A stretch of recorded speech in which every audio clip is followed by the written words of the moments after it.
Hello बच्चों, let's read the question. Among the following, which has the lowest enthalpy of fusion? Option A, fluorine. Option B, hydrogen. Option C, chlorine. And option D, helium. So, question में हमसे क्या पूछा है, इनमें से जिस किसका सबसे ज्यादा जो इंथैल्पी ऑफ फ्यूजन होता है वो कम होता है। तो सबसे पहले तो हम देखते हैं कि जो हमारा इंथैल्पी ऑफ फ्यूजन होता है ये होता क्या है। Enthalpy of fusion, so enthalpy of fusion को हम लोग लेटेंट हीट ऑफ फ्यूजन के नाम से भी जानते हैं। Latent heat of fusion, basically इसमें क्या होता है कि कोई सब्सटेंस जो है वो जब अपने आप को कन्वर्ट करता है सॉलिड स्टेट से लिक्विड स्टेट में, तो जो रिजल्टिंग एंथैल्पी चेंज होता है उसी को हम बोलते हैं एंथैल्पी ऑफ फ्यूजन या फिर latent heat of fusion. So the change in enthalpy of substance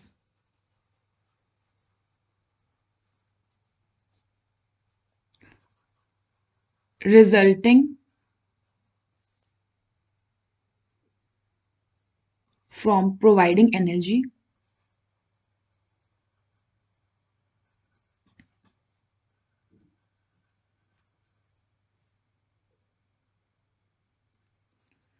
to change its state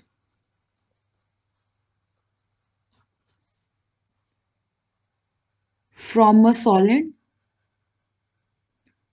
to a liquid। और ये पूरा प्रोसेस जो होता है ये होता है एट कांस्टेंट प्रेशर पे।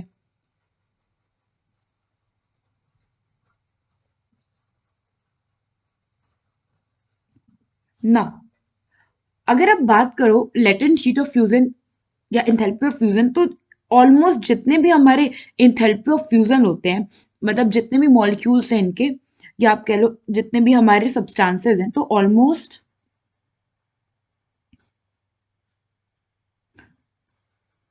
enthalpy of fusion is a positive quantity।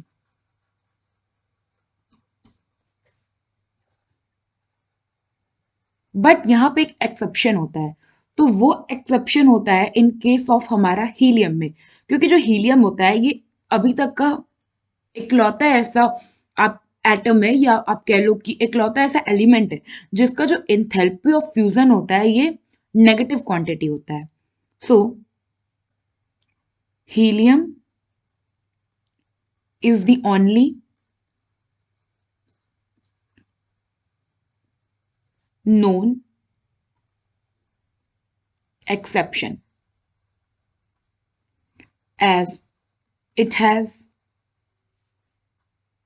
negative quantity, या आप कह सकते हैं नेगेटिव एंथैल्पी ऑफ फ्यूजन।